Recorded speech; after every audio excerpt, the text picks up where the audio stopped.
pues mire, la Corte de Constitucionalidad está haciendo resoluciones sobre distintos temas y es difícil responder en ese momento. Bienvenidos a otro episodio de Otra Perspectiva Podcast. Hoy tuvimos un pequeño lapsus en cuanto a la publicación de nuestros episodios, así que vamos a hacer un mix en este episodio.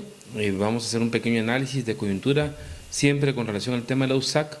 Y luego en el seguimiento de lo que es estas colaboraciones que hoy se dan en redes sociales y de igual forma en la serie de la juventud que veníamos desarrollando, preguntándole a los jóvenes qué piensan hacia el 2027 y hacia el 2050, tenemos un mini episodio con un joven, es una colaboración también con un joven de 17 años que produce videos de motivación en TikTok y en Instagram, y que hicimos una comunicación con él para poder hacer esta colaboración, compartir un poquito también cuál es su visión. Creo que es importante conocer también qué están pensando y cómo están trabajando los jóvenes hoy en las redes sociales, cómo le están dando utilidad a las redes sociales desde su perspectiva, desde su historia, desde sus frustraciones o desde sus desafíos o retos que también se imponen, que yo creo que es algo muy interesante.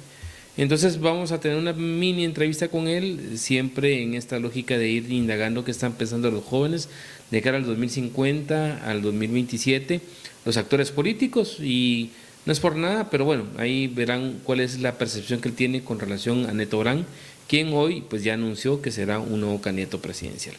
Así que sobre esa dinámica les invitamos a que puedan escucharnos en este episodio y bueno, vamos al grano.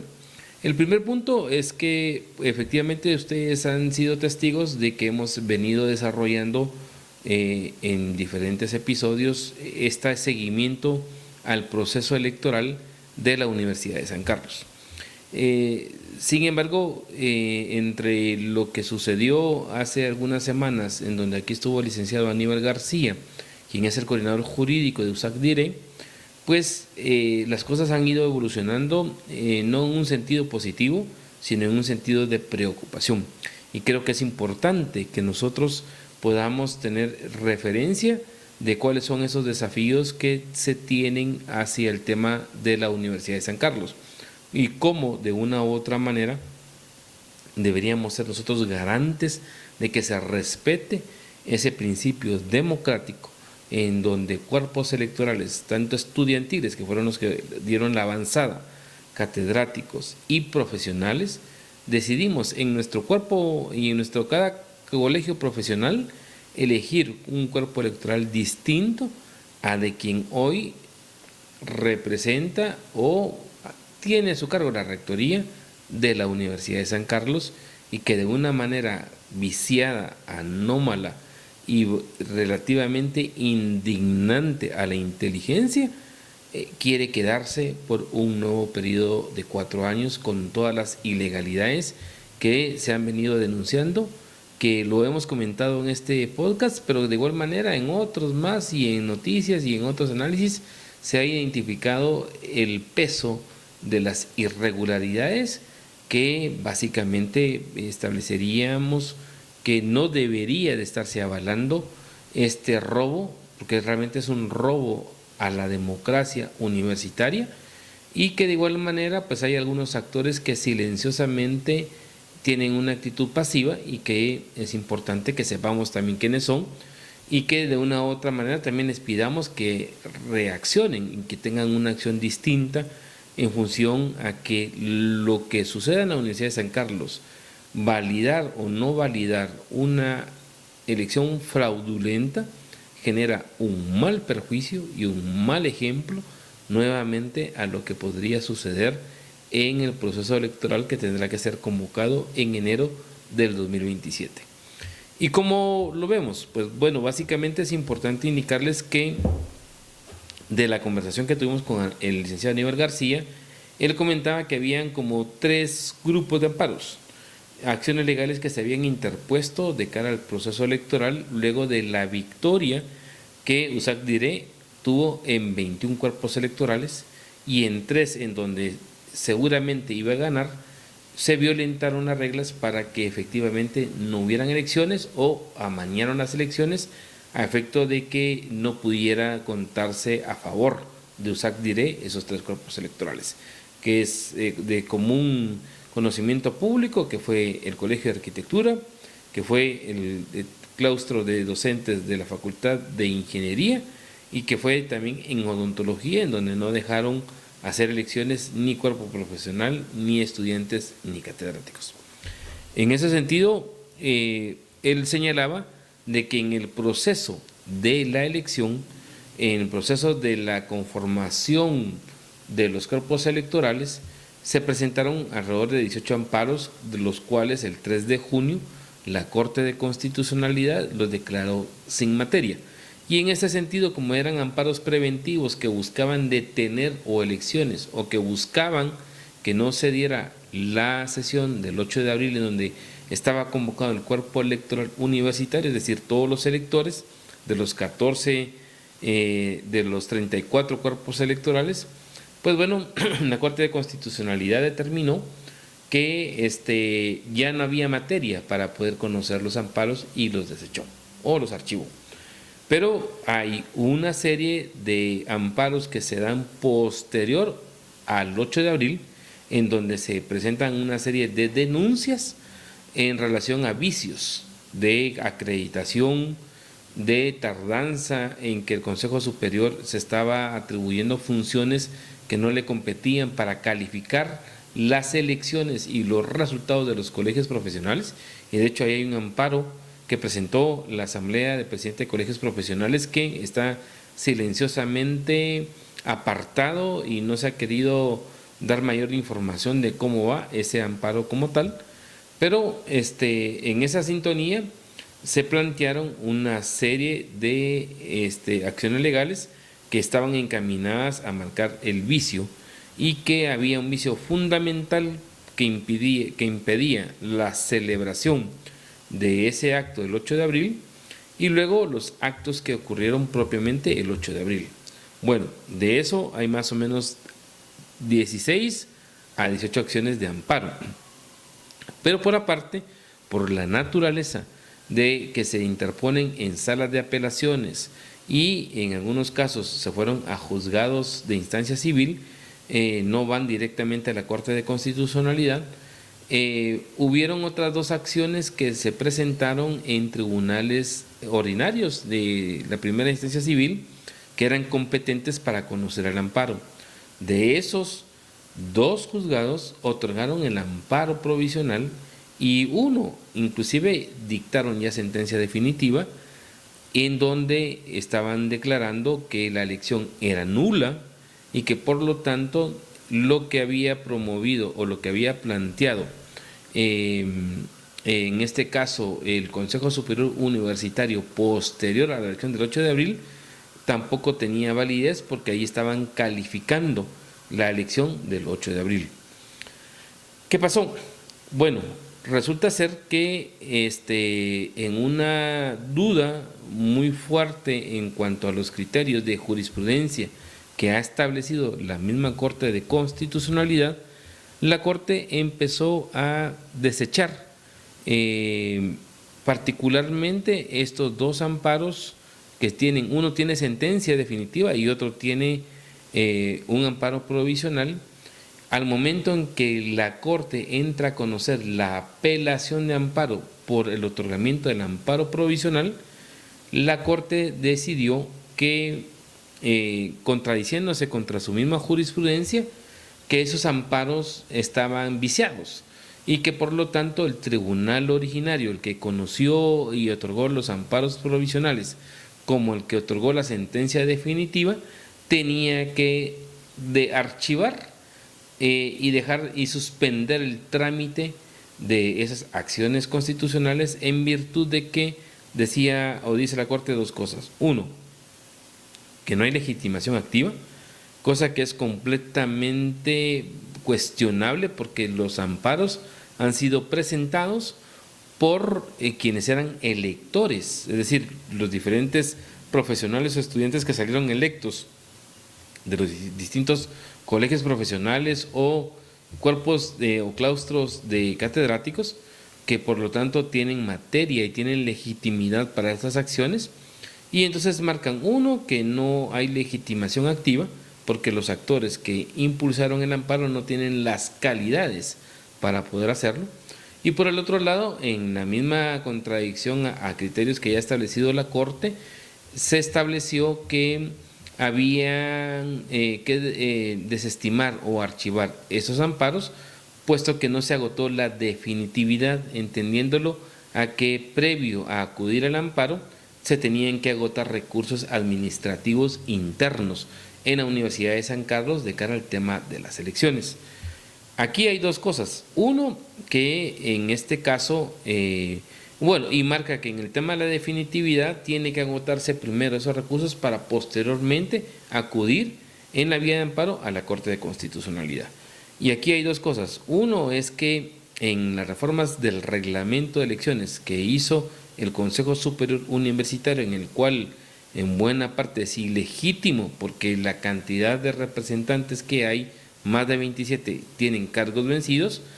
En el año 2025, cuando reformaron el reglamento, eliminaron ese recurso, que había un recurso administrativo de revocatoria dentro del proceso eleccionario y lo eliminaron. Básicamente quitaron esa opción y dejaron un vacío legal en la Universidad de San Carlos.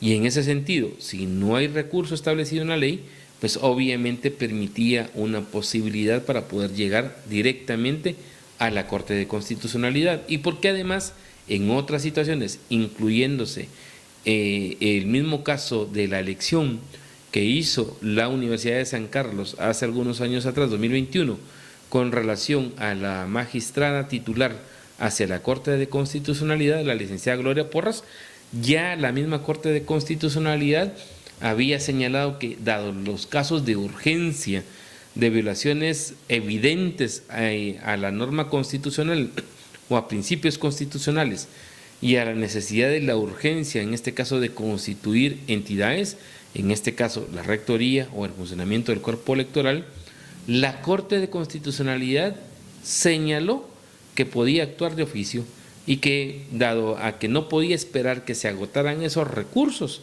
la Corte asumía posiciones para reparar las situaciones de violaciones a derechos que se estaban reclamando en ese momento con relación a la elección de la magistrada Gloria Porras. En esta ocasión, pues hoy resulta ser que es contradictorio que, viendo todos los vicios que están marcados en cuanto a atribuciones que se delegó o que se tomó para sí el Consejo Superior Universitario al querer calificar los cuerpos electorales profesionales, o al haberse negado a que se ordenara que hubieran elecciones de integración de las juntas directivas, entre otras cosas, o la cancelación de algunas planillas por vicios que ellos determinaban que existían, cosa que no y que no eran sustentados, pues básicamente frente a ese tipo de ilegalidades la Corte no puede o no podría estar hoy aduciendo de que hay que esperar que se agoten los recursos administrativos para que entonces, ya agotados esos recursos, se determine si hay razón o no hay razón, si hay facultad o no hay facultad, y además si hay derecho o no para interponer estos recursos de amparo. Ya en el 2021 lo hizo la Corte, los mismos magistrados, Dina Ochoa, el magistrado Molina Barreto estuvo en esa Corte y marcaron esos mismos criterios. Entonces es un poco cuestionable que hoy quieran medir con otra vara y con otras medidas lo que hicieron en el 2021. Y entonces la Corte decidió que, como no se había agotado el recurso de definitividad, entonces es el trámite del amparo, de los amparos provisionales o del que ya tenía sentencia, tenía que suspenderse.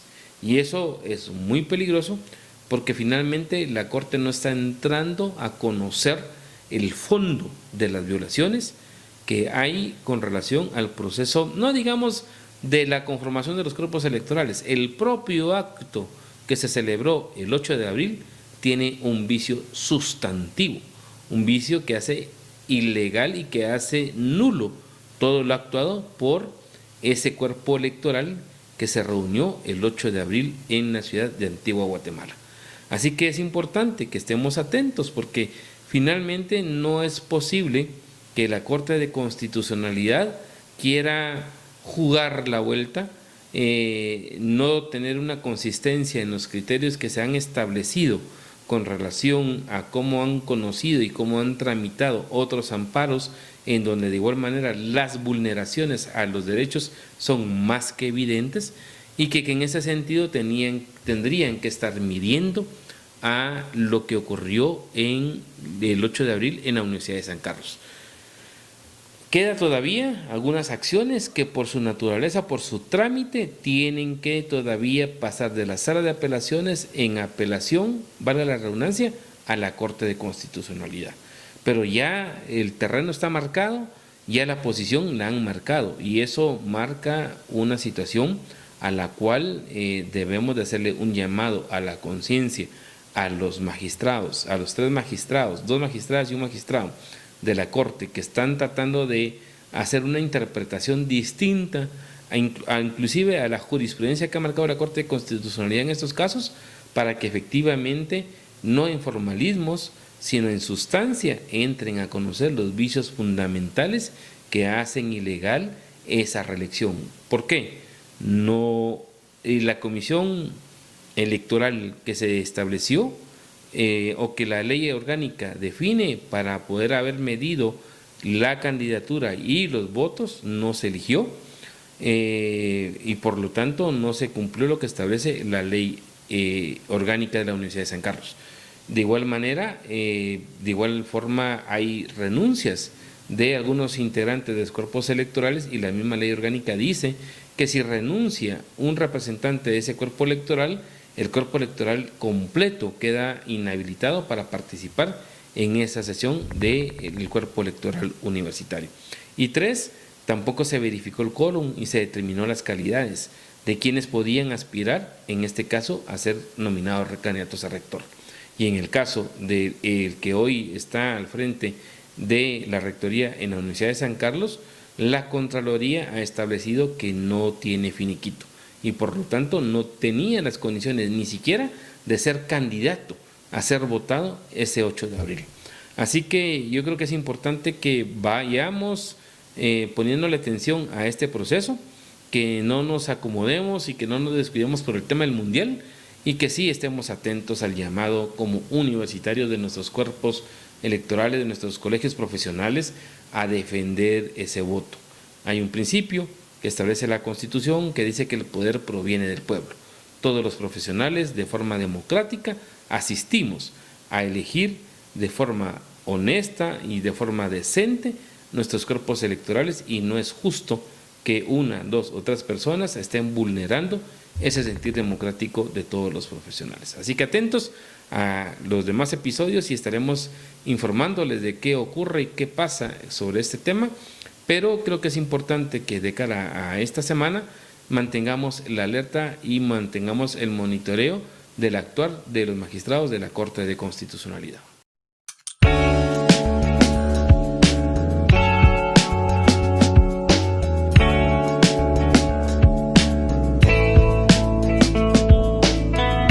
Bienvenidos a Otra Perspectiva Podcast. Hoy tenemos un episodio con un invitado especial, siguiendo un poquito, aprovechando esta dinámica de la serie que estábamos hablando y qué piensa la juventud hacia el año 2027-2050. Hoy tengo un proceso de colaboración en este proceso de las redes sociales que nos permite ahora a Carlos Fiches.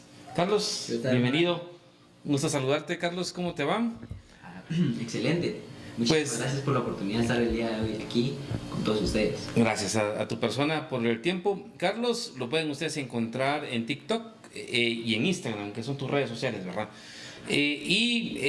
¿Por qué invitamos a Carlos? Bueno, primero, ustedes han visto que hemos estado preguntándole a la juventud qué está pensando del país, pero de igual manera Carlos tiene una característica en sus redes sociales, así que vamos a conocer un poquito también cómo él desarrolla su contenido en las redes sociales. Entonces, en ese sentido, Carlos, quiero preguntarte ¿cuánto tiempo llevas de estar ya generando videos tanto en TikTok como en Instagram, y qué fue lo que te motivó a desarrollar ese tipo de contenidos? Bueno, realmente empecé a los 13 años, en 2022. La salida fue empezar a entrenar, fue empezar a grabar videos y pues empezar a trabajar en lo que yo le llamo o es conocido como la ley de atracción. Y entonces empecé a visualizarme a mí mismo mejorando, siendo mejor persona. Muchas personas se burlaban de mí y pues se burlaban pues más que todo de mi forma física. Y pues en esa época pasó que cabal me habían sacado de la selección de Futeca. Entonces estaba en un momento muy malo en mi vida, no solo en tema físico, sino que mental y todo. Entonces pues empecé a entrenar, empecé a grabar videos, no grababa videos de superación personal para nada. Empecé grabando videos de magia, a mí me encanta la magia, empecé a hacer cardistry, ilusionismo y todo eso. Y eso me fue cambiando la manera de cómo pensaba, porque empecé a hablarle a más personas, empecé a hacer trucos a las demás personas y pues empecé a mejorar en ese aspecto de comunicación. Ajá. Y más allá de poder avanzar un poquito sobre el tema de tu contenido, solo la pregunta, todo el proceso de los videos que se ve en Carlos Fichas, aquí van a ver la referencia para que lo puedan buscar en Instagram y en TikTok. Tengo la pregunta, ¿todo lo editas? ¿Cómo lo editas? ¿Lo trabajas con aplicaciones desde tu teléfono? ¿Cómo sale, digamos, como esa línea conceptual que estás desarrollando en tus videos? Bueno, realmente utilizo mi iPhone 17, pues estoy muy feliz de tenerlo porque yo antes usaba un iPhone 11. Esto fue hasta el año pasado que cambié de celular, específicamente en diciembre, entonces mi calidad fue mejorando bastante. Utilizo CapCut, que es una aplicación para editar los videos, me grabo a mí mismo y no tengo ni camarógrafo ni nada, o sea, yo mismo tengo mi trípode, busco las mejores tomas donde se ven las mejores luces y donde yo piense que sale bien, y ahí edito y pues edito los videos pues. Y el concepto de la imagen, de los colores que manejas, más o menos, ¿cuál es la línea por la cual te inclinas para desarrollar esta producción audiovisual que se puede ver en tus cuentas? Bueno, realmente lo que utilizo, pues trato de usar un filtro Renoir, que es un tipo de cinematografía. A mí me encanta lo que es cinematografía, el cine y todo lo que tenga que ver con colores. Entonces esto le da como un color más 4K, más especial y más pues hermoso, ¿no? Yeah. Y ahora en tu contenido, digamos, de lo que desarrollas en la parte de motivacional, claro, ¿cuáles son como tus principales líneas? Hay una parte ahí en que marcas el tema de la atracción. Explícame cómo es que lo desarrollas y qué impacto ha tenido con relación a quienes ven tus videos. Bueno, realmente yo creo mucho en la ley de atracción. Eso significa que todo lo que uno hace, si lo tiene en el subconsciente, siempre pues va a lograrlo. Por ejemplo, y algo muy rápido, yo siempre quería pues aprender inglés, no tenía ni la habilidad, ni la motivación, ni nada. Así que así un día de la nada dije, bueno, voy a estudiar 1000 horas de inglés. Y en 7 meses ¿Y te pusiste ese reto de las 1000 horas en inglés que lo fuiste documentando? Absolutamente, sí. Ajá. Y pues en 7 meses, más de 5 horas de estudio diariamente, pues logré las 1000 horas. Y también hice un reto de 50 horas de estudio en 3 días y otro de 100 horas de estudio, obviamente, en una semana. Ok, y todo eso lo has documentado, lo vas marcando en los videos que estás publicando. ¿Y cuál es la reacción que tenés de los jóvenes que te ven? Bueno, realmente la reacción ha sido muy positiva. También hay gente que se burla y dice, ¿para qué uno va a estudiar tanto si al día del examen se le olvida? Es como que la broma que hacen. Pero realmente pues es bastante positiva porque muchos me dicen, ¿cómo aprendiste inglés? Enséñame inglés, o ¿cómo puedo aprender inglés? Entonces yo les doy los tips que me hubiera gustado saber cuando empecé, pues, claro. ¿Y qué impacto crees que tenés en los jóvenes el que te marques desafíos? ¿Y qué es lo que querés transmitir con la lógica de que se pueden cumplir las metas si te vas cumpliendo desafíos distintos, pero que de una u otra manera es, entiendo yo, como la marca que te va dando para poder, digamos, desarrollar diferentes actividades? Bueno, realmente, y esto lo digo muy claro, ¿por qué hago los videos? Esa fue la pregunta. O sea, realmente es cuando yo grabo los videos, o sea, yo no tengo motivación ni nada por el estilo, pero como que mi manera es de expresarle a los jóvenes que uno no tiene que esperar el momento perfecto. Entonces, cuando yo estudiaba 5 horas al día, posiblemente, y siendo muy honestos, 2 horas del tiempo de las 5 horas que estudiaba, pues estaba apagado o no entendía nada, o simplemente estaba escribiendo las cosas porque no entendía. Entonces lo que quiero realmente es inspirar a los jóvenes a que aunque cueste, aunque sea difícil, pues hay que empezar, porque a nadie le importa realmente si uno lo hace o no, o sea, simplemente la gente sigue su vida y pues depende de uno mismo, pues seguir avanzando. Pues. Y cuando en algunos videos que he visto marcas el tema del dinero, ¿cuál es el sentido que tenés con el tema de siempre dentro de esta lógica de la ley de atracción? ¿Cuál es la lógica en la que impera cuando mostrar dinero? ¿Y por qué uso dinero? Pienso que el dinero es libertad.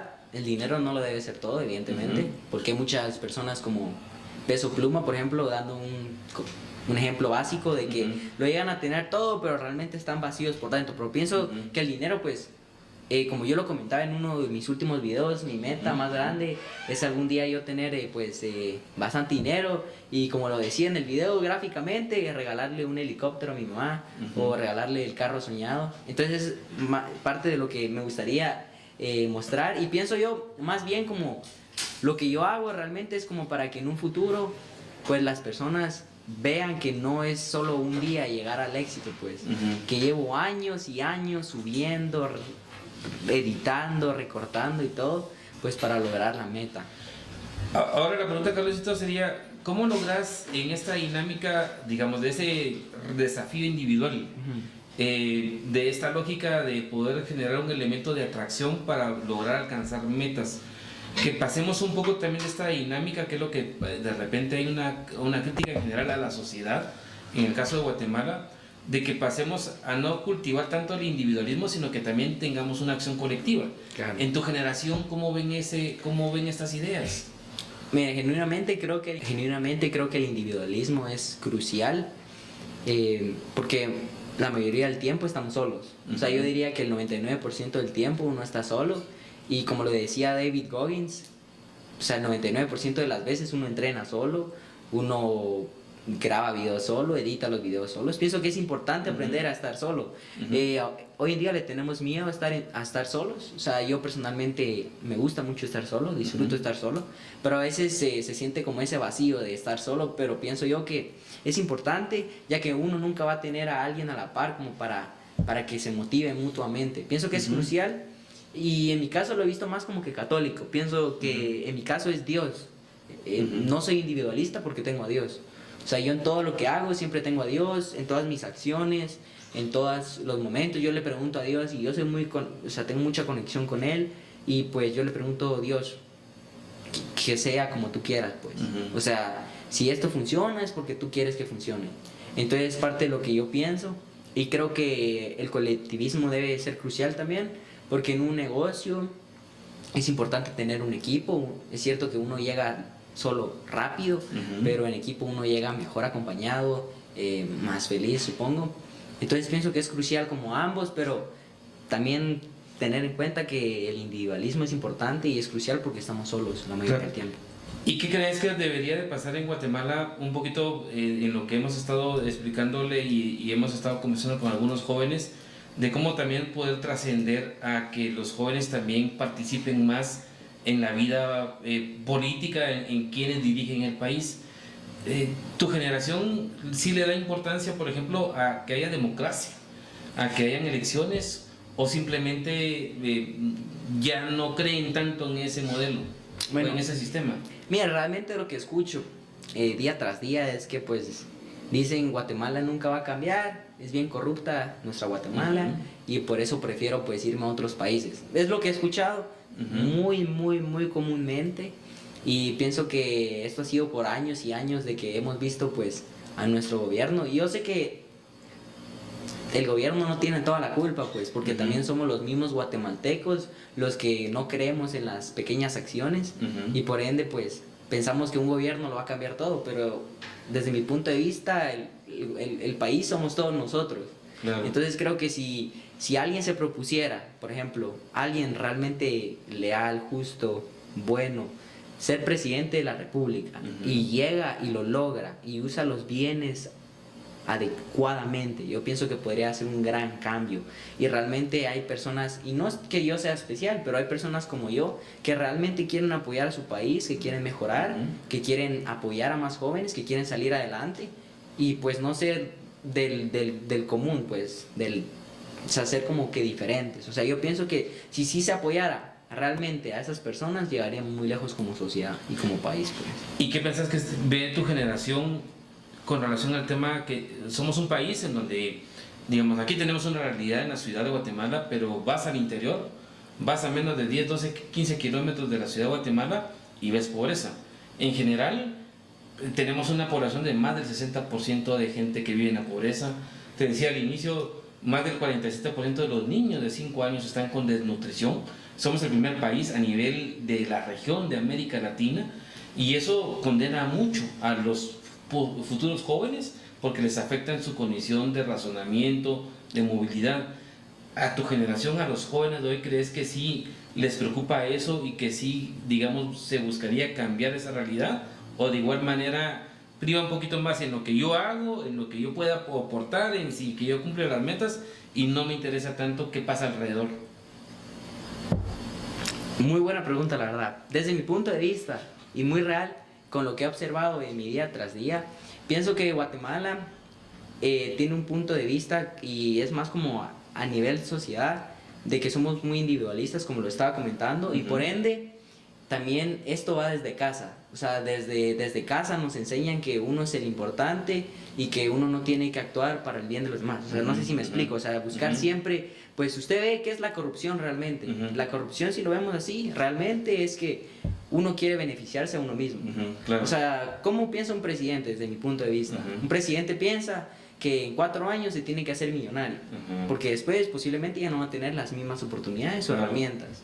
Entonces, si yo fuera presidente, digo, me tengo que hacer millonario en 4 años y voy a hacer lo que sea necesario para tener el dinero, las oportunidades, las herramientas, y aunque mi país esté muriendo de hambre, aunque mi país no tenga las posibilidades, pues a mí me da absolutamente igual, porque yo después de mi gobierno pues voy a estar en los Estados Unidos, en Miami, con mi Rolls Royce, y me da, eso es lo que piensan los presidentes desde mi punto de vista. Entonces, ¿cómo Guatemala y también los papás van a enseñar a sus hijos que uno tiene las oportunidades cuando ni el presidente lo está haciendo? O sea, no tenemos la educación desde casa.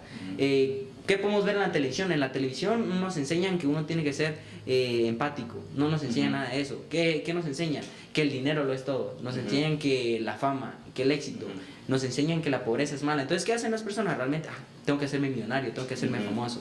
Creo que es la sociedad en la que vivimos, pensamos que el dinero es la felicidad, y yo pienso que no lo es, pero es muy crucial. Entonces eso afecta en cómo realmente los jóvenes de hoy en día actúan.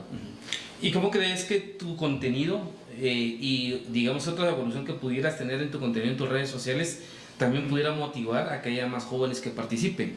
En Guatemala hoy hay 2.7 millones de jóvenes que ya cumplieron 18 años, pero tienen su DPI pero no están empadronados. Y al igual, ¿verdad? O sea, nos podríamos quejar o cuestionar o criticar qué está haciendo un gobierno, un presidente, un congreso, pero no tenemos tampoco el vehículo para ir a votar, por ejemplo. ¿Cómo crees que haciendo tu contenido podrías motivar también a que más jóvenes, digamos ya en un año tenemos la elección, vayan a votar y que realmente incidan, que marquen un escenario de su fuerza, de su sentimiento, de su pensamiento, para ir tratando de cambiar un poco el país? Bueno, 2 cosas. ¿Qué podemos observar? En el gobierno pasado de Arévalo, desde mi punto de vista, todos los jóvenes vamos a votar por Arévalo. Que Arévalo aquí, que Arévalo allá, que Yamatei era malísimo y que la UNE no servía. ¿Y qué pasó? Arévalo llegó a ser presidente y, bueno, no me voy a poner a criticar al presidente, pues, pero pienso que prometió mucho y pues rápidamente, el resultado rápido no hemos visto. He estado viendo que ha hecho 4,000 hospitales y si es real, excelente. Pero realmente, ¿qué ha cambiado en Guatemala? Tenemos pobreza, desnutrición, no lo que ha pasado en El Salvador. Pues en El Salvador pienso yo que ha mejorado mucho lo que es la seguridad. ¿Y cómo se ha observado eso? Que más creadores de contenidos grandes como de Gref, como personas como Westcol, que pues muchos jóvenes los conocerán, han llegado a esos lugares. Y se ha visto eso porque realmente Bukele está haciendo algo. Y cómo mi contenido, respondiendo a su pregunta, puede ayudar a más jóvenes a votar el día de hoy. Pues honestamente creo que al motivarlos a ser mejores, creo que ellos van a sentirse más seguros y motivados a motivar a más gente, y por ende más personas van a querer mejorar al país, y mejorar al país significa mejor educación, mejor educación significa más poder adquisitivo, y más poder adquisitivo significa menos pobreza, desde mi punto de vista, pues. ¿Y qué le plantearías a los jóvenes que, por ejemplo, se meten a participar en la política? ¿Crees que hay suficientes, que falta? ¿O qué perfiles deberían de tener los jóvenes que, digamos de una otra manera, intentan pasar de la crítica a querer también ser cuestionados, a ser candidatos o no, que puedan convertirse en diputados, en alcaldes, en síndicos, pero nos falta un presidente más joven? Hemos tenido presidentes muy viejos. Claro. Mira, Chile tuvo presidente de 35 años. Nosotros acá, la media son de 60 para arriba. ¿Qué marcarías a los jóvenes que también ya han decidido pasar a esa dinámica política? Bueno, desde mi punto de vista debería ser altamente competitivo. Los mejores de Guatemala deberían ser los que tomen el poder. ¿Qué entraría? Entraría a retos extremos. Yo implementaría, pues, y no sé si esto es muy real o muy cierto, pero desde mi punto de vista, los políticos deberían ser los que hayan escalado el Monte Everest, quienes hayan corrido un Ironman, quienes hayan hecho actividades completamente competitivas. También personas que han tenido por ejemplo, pienso que una nota no lo define a uno, pero que tengan excelentes notas académicas y también en la universidad. Personas que han hecho un cambio, por ejemplo, hoy en día, ¿qué es un cambio? Son redes sociales. Que tengan redes sociales, que ayuden a más personas, que motiven y pues que tengan pues honor y pues ese símbolo de justicia. Y miren, al ser altamente competitivo no importaría el dinero. No importaría qué clase social tengas, sino cuánto esfuerzo de verdad pones. Entonces pienso yo que al arreglar esto, pues más personas van a ser, como saben lo difícil que es lograr las cosas, van a apoyar a más jóvenes, van a motivar a más personas, y pienso yo que va a cambiar mucho la política, y pienso que va a ser para mejor. Porque los políticos de hoy en día, desde mi punto de vista, ¿quiénes son? Los que tienen la capacidad económica, o quienes tienen papás que han estado en la política. Claro. Por ejemplo, muchos diputados hoy en día, ¿quiénes son los que los apoyan? Por ejemplo, los de la UNE, los de Cabal. Lo que yo estoy viendo, pues como joven, no sé si estoy cierto. Pues. Es que fíjate que lo que estás diciendo tiene un sentido. Había algún exdiputado, hoy ya no es diputado, que marcaba que los que participaban en política era más por estirpe, porque sus familias habían sido, su abuelo, su tío habían sido político, solo ellos podían ser políticos, pero el resto de la población, de repente un joven que tiene buenas ideas, como no tiene un historial político, no puede llegar a tener esos puestos. Yo al menos creo que no es así el asunto. Hay mucha gente joven que no necesariamente sin tener un pasado político en la familia puede actuar políticamente, y no solamente en espacios públicos, sino también en la parte de generación de contenidos, pero también en la parte privada o en la parte social. ¿Qué elementos crees vos que deberían de tener los jóvenes de cara a lo que venga en los próximos años para ir rompiendo esos paradigmas y para decir, yo sí puedo también, y también puedo ser un buen diputado, puedo ser un buen alcalde sin haber tenido un pariente político? Pues realmente es muy sencillo, y es intentarlo. Muchos dicen, es que no hay oportunidades, es que no me dan la oportunidad de ser diputado, pero ni siquiera lo intentan. Ni siquiera miren que, o sea, yo lo veo así, y no sé si estoy muy cierto, pero si yo me lanzara para diputado, yo sería de los primeros de levantarme a las 3 de la mañana, hacer unos 500 panes y ir a regalarlos.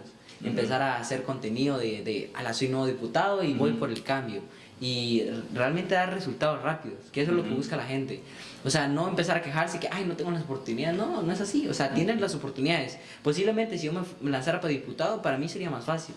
Y para otra persona, pues sería más complicado. Y eso lo entiendo. Pero aquí realmente no importa qué herramientas tengas o qué oportunidades, sino significa quién le ponga más esfuerzo, desde mi punto de vista. Y quien le ponga más esfuerzo y más empeño y más amor y más pasión, pues va a ser el que va a ser diputado. Y yo lo veo mucho con Neto Brand. No sé si será un gran alcalde, pero desde lo que he visto como joven es que ha hecho cambios, que ayuda a los demás, y que realmente es una persona que le da absolutamente igual lo que piensen de él, y creo que por eso ha llegado lejos. Y Carlos Fiches, como tal, ¿qué es lo que estás proyectando hacia el futuro en los próximos años de cara al tema de ir avanzando y desarrollando tus redes sociales? Bueno, ¿Y qué te gustaría además trabajar bueno, también? Realmente a mí me gustaría llegar a los 10 millones de seguidores en YouTube en los próximos años. Me gustaría estudiar en Harvard University, es una de mis metas, yo lo tengo muy en mente. Me gustaría correr un Ironman, y también, ¿por qué no?, escalar el Monte Everest. O sea, son mis 4 metas, y pienso yo que si no las logro, no sería feliz en mi vida. Yo sé que es un poco extremista, pero ya hablándolo en serio, mis metas son Ironman, como lo digo a la cámara, Ironman, Monte Everest, llegar a los 10 millones de seguidores, y como no, comprarme mi maravilloso Lamborghini Urus algún día, pues. Y en esa dinámica, digamos, de ese tu desafío personal, ¿te ves aquí, Carlos? No me veo aquí. ¿O te ves afuera? ¿O regresar? Porque, digamos, ese es un punto. Por ejemplo, yo he estado marcando mucho en el podcast que estamos envejeciendo como país. Y el problema es que ya se nos fueron más de 900,000 jóvenes a Estados Unidos, no porque quisieran, sino que lamentablemente las circunstancias obligaron a que buscaran mejores condiciones de sus familias y se fueron a Estados Unidos. Pero el país realmente se queda muy limitado. Claro. ¿Te ves en regresar o aportar al país? ¿O cómo tanto en tu caso personal como en tu generación, qué piensan? Mira, yo soy muy de vivir en el presente.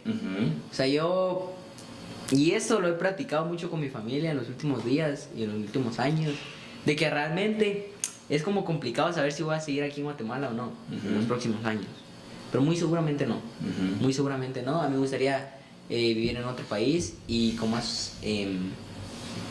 no sé, o sea, llegar a casarme en otro país, con otro tipo de mujeres, etcétera, etcétera. Pero es muy personal. Pienso que hoy en día pues depende mucho de lo que uno quiera lograr y depende mucho. O sea, no le podría decir es que pienso que todos se quieren ir a Estados Unidos. No lo creo. Pero pienso que muchos no están felices con Guatemala y creo que pueden salir de la zona de confort al irse de la country.